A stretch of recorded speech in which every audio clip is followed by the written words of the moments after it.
Agora, 7h30 em ponto, hora do Liberdade de Opinião, aqui no Novo Dia.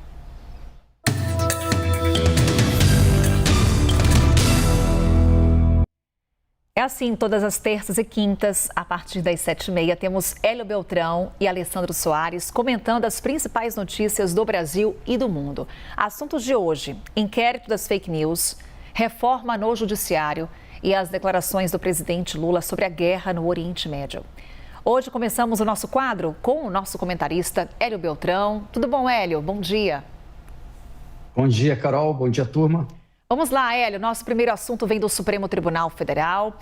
Gilmar Mendes pediu ao ministro Alexandre de Moraes que o ex-governador de Minas e pré-candidato à presidência da República, Romeu Zema, seja investigado no inquérito das fake news. Esse pedido vem depois que Zema compartilhou nas redes sociais um vídeo com fantoches representando ministros e insinuando irregularidades. Hélio, a pergunta é: investigar Romeu Zema no inquérito das fake news é ou não um excesso? É um excesso terrível, Carol. Esse inquérito das fake news, como a gente sabe, é um inquérito inconstitucional, aberto por uma manobra do ministro Toffoli, que parou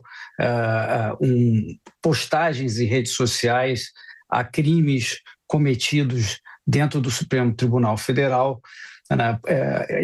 Portanto, é um inquérito absurdo criado por essa manobra, onde o Supremo Tribunal Federal ele investiga, ele acusa, ele julga e, portanto, isso aí é um completo absurdo. É usado, a gente sabe, para fazer perseguição a quem quer que esteja nesse inquérito.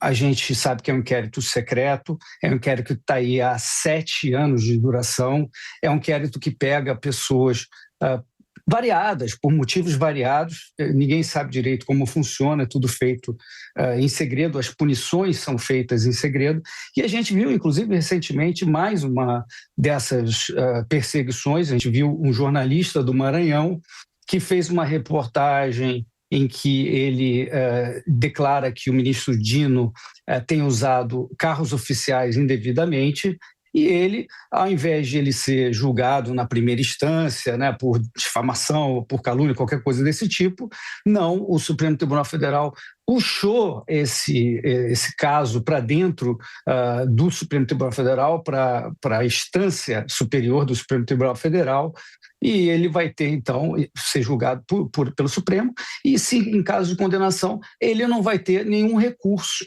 a quem ele vai recorrer, ele vai ser julgado por quem o acusou, né? E a gente sabe que o governador Zema fez essa paródia, como você mencionou, com um fantoche, uma paródia, inclusive, Carol, muito bem humorada, na minha opinião, e, portanto, Carol, perseguir o governador Zema por conta disso não só é uma perseguição ao governador Zema em si, pelo fato de ele ter falado, mas também me parece uma interferência no processo eleitoral. Afinal, o Zema é candidato à presidência da República, né? O Supremo Tribunal Federal, ele tem, Carol, considerado que críticas a condutas de ministros individuais seja sempre um ataque à instituição Supremo Tribunal Federal. A gente sabe que não é assim, nem pode ser, né? Ataque à instituição Supremo Tribunal Federal é você ter um balcão de negócios que faz negociatas com o Forcaro, com o Master, por exemplo. Ataque à instituição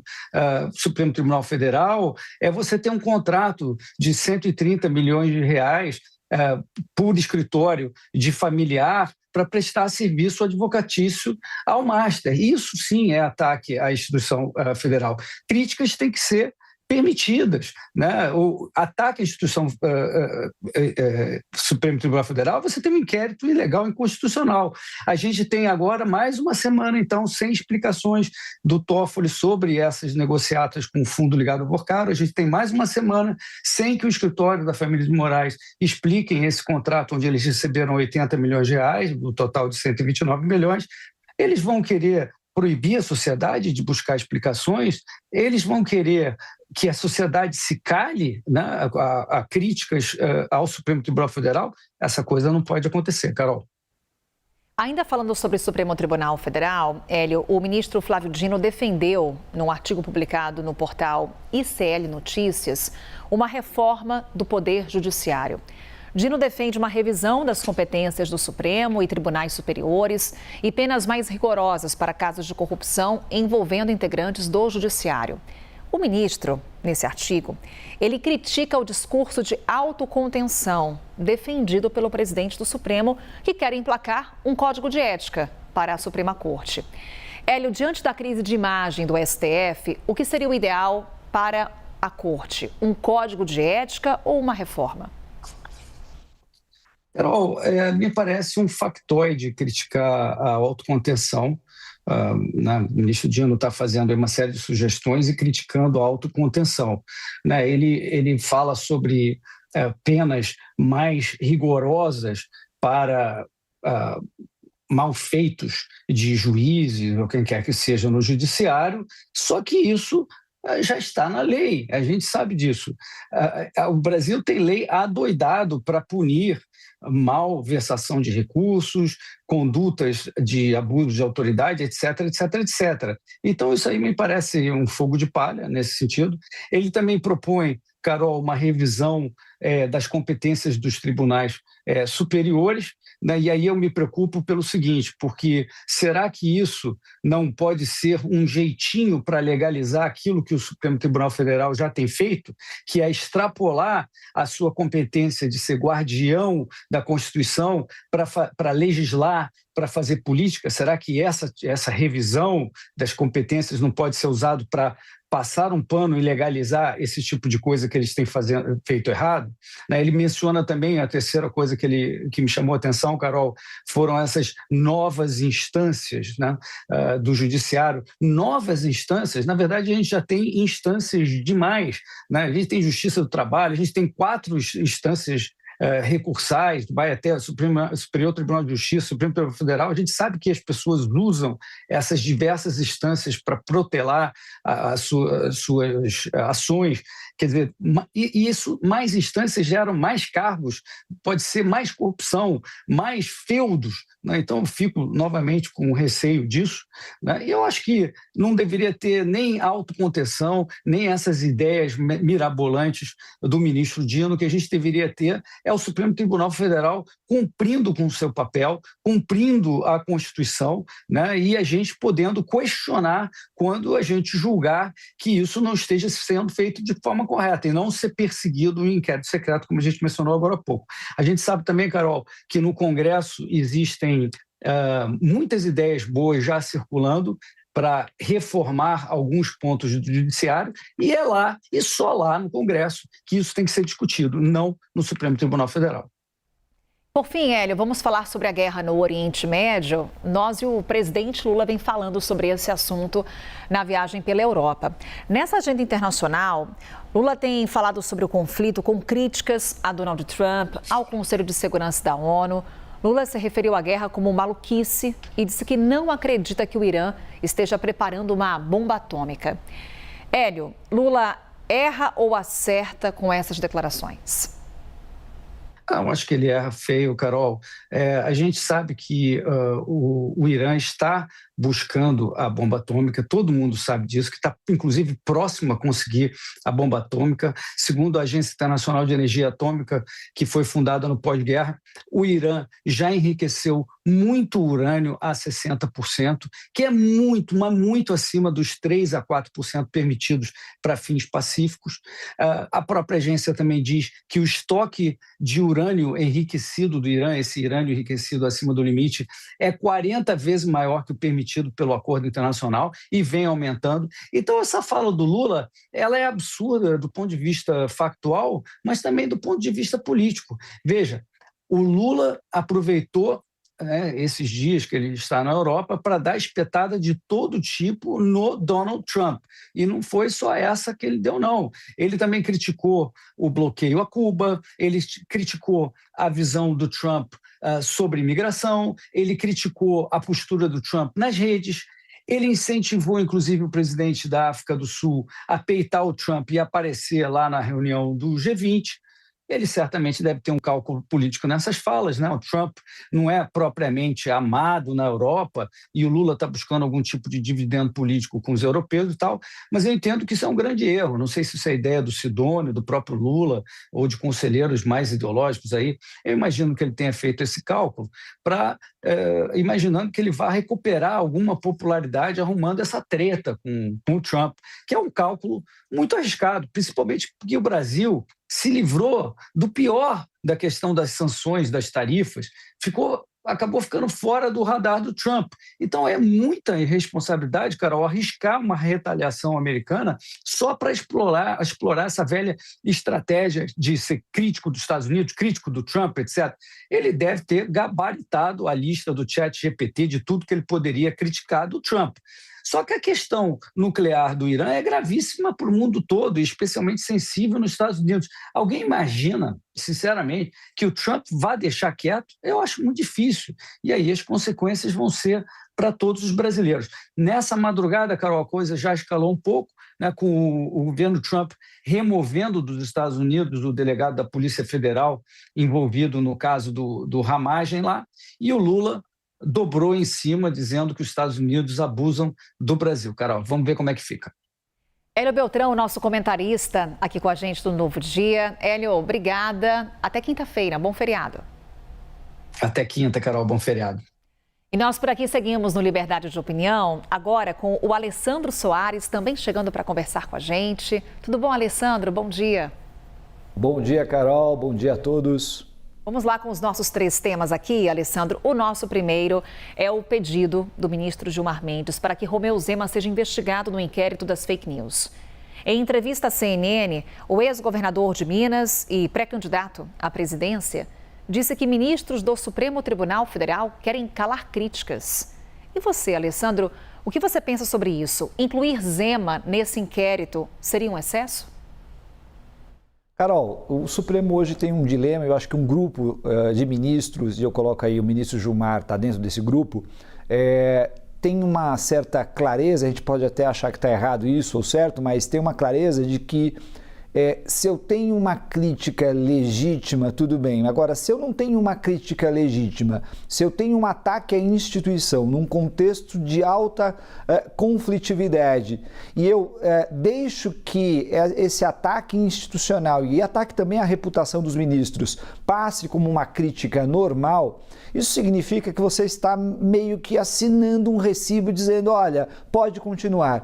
Eu acho que tanto no caso, a gente viu na semana passada, do senador Alessandro Vieira, né, na Comissão Parlamentar de Inquérito, tentando fazer o indiciamento de ministro do Supremo Tribunal Federal, quanto nesse discurso do Zema, a gente tem esse problema, ou seja, a gente tem que analisar e verificar, bom, será que passou da conta? Será que passou do limite? Eu sei que algumas pessoas falaram, inclusive, de liberdades parlamentares, liberdades políticas, liberdade de expressão, mas tudo isso está dentro desse bojo de dizer, olha, é uma crítica normal, usual e tem que ser aceita. O que o Supremo está dizendo basicamente é, olha, nós temos que dar algum limite e colocar algum tipo de algum tipo de obstáculo com relação a isso. Então, é muito difícil a gente olhar essa situação e não ver que há problemas. Eu sei que é muito mais fácil você atacar o Supremo Tribunal Federal e é tão fácil que o próprio Zema e o próprio Alessandro Vieira, eles adotaram esse discurso e eu acredito que eles estão realmente mirando aqui em parte a questão eleitoral. No caso do Zema, isso é muito claro. O grau de raivosidade, a forma como ele faz, a forma como ele montou uma plataforma praticamente política em cima do Supremo Tribunal Federal, dá a entender basicamente que ele está fazendo isso. Ele está utilizando o Supremo Tribunal Federal e os seus ministros como um bode expiatório para tentar subir, por exemplo, nas pesquisas eleitorais. Por outro lado, para os ministros do Supremo Tribunal Federal, fica também um dilema, porque se os ministros, vêm para cima, se os ministros reagem, mesmo institucionalmente, isso pode, de alguma forma, dar um palanque ao próprio Zema, um palanque a todos aqueles parlamentares que querem fazer esse enfrentamento. Mas o fundamental aqui é que é muito difícil, Carol, que o Supremo Tribunal Federal não reaja, fique simplesmente parado, olhando esse desgaste no dia a dia e vendo, particularmente, pessoas que detêm cargos políticos, como o governador, como o senador da República, usando seus cargos para atacar a instituição, muitas vezes de forma não fundada. Vamos falar mais sobre essa imagem do Supremo Tribunal Federal, Alessandro. Há pouco destacamos uma ideia defendida pelo ministro Flávio Dino, no artigo publicado pelo portal ICL Notícias, de reforma do Judiciário. Essa sugestão, Alessandro, foi vista como um recado ao ministro Edson Fachin, que defende um código de ética e fala em autocontenção do Supremo. O presidente do STF comentou o artigo, disse que a iniciativa do colega merece aplausos, apoio. Alessandro, tem uma medida ideal para o Supremo, um código de ética ou uma reforma para o judiciário como um todo? Carol, pode ser um código de ética, pode ser uma reforma, sempre tentativas institucionais feitas de maneira clara, objetiva e com boa fé, com interesse público, sempre são bem-vindas. Mas quando a gente olha esse artigo do ministro Flávio Dino, a gente vê basicamente que não é uma crítica só de conteúdo com relação àquilo que foi ofertado pelo ministro Edson Fachin quando ele fala da questão da autocontenção. E lembrando que não é só o ministro Edson Fachin que tem falado de autocontenção, vale citar aqui o ministro André Mendonça, que também fala bastante desse tema da autocontenção, mas é uma mudança também, é uma crítica, eu diria, do ministro Flávio Dino com relação à estratégia montada pelo próprio presidente do Supremo Tribunal Federal. Por quê? Porque você tem uma pauta específica do presidente do Supremo Tribunal Federal e essa pauta ela não anda e me parece que ela tem um problema, e a pauta é o Código de Ética, a gente sabe disso, e ela tem um problema que é um problema de articulação interna e apoio. E aí você vê, do nada, vem um artigo do ministro Flávio Dino, um artigo, vale dizer aqui também, muito bom, muito bem escrito, fundamentado para uma reforma do Poder Judiciário, com vários temas que eu diria que são polêmicos, inclusive, que valem debate pela sociedade. O ministro Flávio Dino tem todo o direito de fazer esse debate como ministro da Suprema Corte, lembrando que ele tem uma experiência muito grande também na seara política, mas essa discussão dentro do próprio Supremo Tribunal Federal, ela entra num cenário público, porque veja, é a publicação de um artigo para dizer, olha, o caminho é esse, mas isso não foi discutido internamente propriamente, isso não foi colocado num debate interno que deveria ser coordenado pelo próprio presidente do Supremo Tribunal Federal. Então eu vejo aqui uma situação em que há uma crítica também à estratégia montada pelo presidente do Supremo Tribunal Federal, o Edson Fachin, nesse momento de crise, de ataques, e eu costumo dizer, tenho dito aqui sempre, Carol, no Liberdade de Opinião, existem ataques e críticas que são legítimas, mas muitos ataques, muitas críticas ao Supremo Tribunal Federal, ao desempenho dos seus ministros, que me parece que são ilegítimas e que entram nesse contexto que é colocado também pelo ministro Flávio Dino dentro da sua proposta, que é esse contexto de que, olha, muitas das reações que nós estamos vendo nesse exato momento, ela vem lá de trás. Então, a gente pode imaginar algumas situações aqui com o Supremo mais enfraquecido. Por exemplo, a situação quando nós tínhamos a pandemia. Imagina se o Supremo Tribunal Federal tivesse enfraquecido naquela época e não conseguisse fazer uma contenção ao Poder Executivo nas medidas que estavam sendo tomadas naquela época pelo presidente, na época o presidente Jair Bolsonaro, inclusive com direito a uma tentativa de impedir que as pessoas usassem máscara, né, durante a pandemia e a tentativa de impedir que os comércios fechassem, o shopping center fechasse naquela época. Então veja, Carol, eu acho que está sendo construído nesse contexto, e aí o Flávio Dino tem muita razão, está se construindo muitos ataques ilegítimos com relação ao Supremo Tribunal Federal em razão de atuações legítimas, justificadas, razões de defesa da institucionalidade e de direitos fundamentais. E aí, a partir desse ponto é que nós podemos pensar, sim, uma reforma do Poder Judiciário, lembrando ainda que o ministro Flávio Dino, nesse documento, ele coloca muito claro também que a crise não é uma crise só do Supremo Tribunal Federal, é uma crise das instituições políticas, o que demandaria também uma reforma política profunda no Brasil, Carol. Por fim, Alessandro, vamos comentar aqui as declarações de Lula sobre a guerra no Oriente Médio. Ele tem abordado esse assunto na viagem pela Europa. O presidente tem citado, por exemplo, prejuízos econômicos causados pelo conflito, defendido diálogo e multilateralismo, com críticas à ONU e a Donald Trump. Alessandro, pelo que Lula disse até aqui, ele erra ou acerta nesse posicionamento internacional? Carol, eu acho que o discurso do presidente Lula foi um discurso baseado, a gente pode não gostar do presidente Lula, pode gostar, mas foi um discurso muito baseado numa espécie de realismo político, ou seja, ele faz uma autocrítica, inclusive, com relação aos próprios partidos de esquerda no mundo inteiro, faz uma crítica a esse comportamento que vários partidos que sempre foram oposição, que sempre tiveram uma plataforma de mudança social e até mesmo de radicalidade, de como esses partidos foram sendo cooptados ao longo do tempo e perdendo força e sendo identificados como partidos do sistema. Isso dificulta muito qualquer tipo de atuação, de alteração da realidade sociohistórica e, mais do que isso enfraquece o discurso dos partidos de esquerda, porque esses partidos são vistos hoje em dia, particularmente pelos mais jovens, como um partido do sistema político e não um partido antissistema. E isso abriu espaço, a partir inclusive da adoção de plataformas políticas, né, opositoras, e o presidente Lula chama isso muito claramente, o neoliberalismo, que foi adotado, foi incorporado pelos partidos de esquerda no mundo inteiro, esvaziaram esse campo político e deram ensejo ao crescimento do neofascismo no mundo inteiro, né? A gente pode também ter discussões aqui sobre esse conceito importante na ciência política. Fez com que a extrema-direita crescesse no mundo inteiro e que o discurso antidemocrático e antissistêmico crescesse e fosse captado, cooptado e dirigido a partir de partidos de extrema-direita no mundo inteiro. E dentro desse contexto seria inevitável uma crítica ao Donald Trump, dentro desse contexto seria inevitável uma crítica às guerras, dentro desse contexto seria inevitável uma crítica à Organização das Nações Unidas e particularmente ao Conselho de Segurança, aos seus países membros. E aí o presidente Lula faz essa análise que eu estou chamando aqui de muito realista, uma análise de autocrítica e, claro, tem impactos, é uma análise, eu diria até mesmo esperada do presidente Lula, mas uma análise que tenta colocar o pé no chão e dizer, olha, os partidos, lembrando que o público para quem o presidente falava é um público à esquerda do espectro político, um público progressista, de partidos progressistas, e ele dizia muito claramente, olha,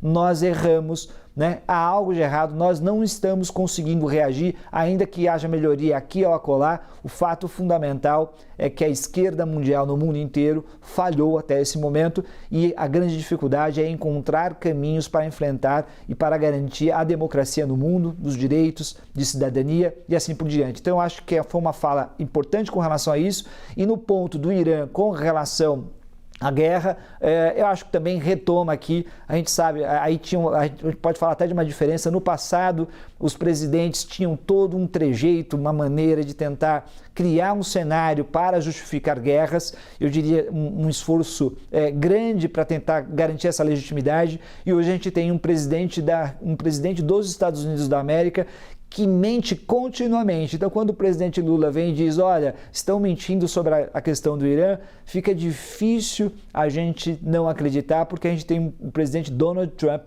hoje nos Estados Unidos, e aí a gente vê todos os dias aí notícias e posts do próprio presidente, onde ele mesmo desdiz o que ele acabou de dizer um segundo antes, Carol. Então, a gente tem um momento extremamente complicado, mas acho que o discurso do presidente Lula seguiu basicamente essa linha. Alessandro Soares, nosso comentarista. Alessandro, mais uma vez obrigada, um bom dia e um ótimo feriado. Bom dia, Carol, bom dia para todo mundo. Até quinta-feira.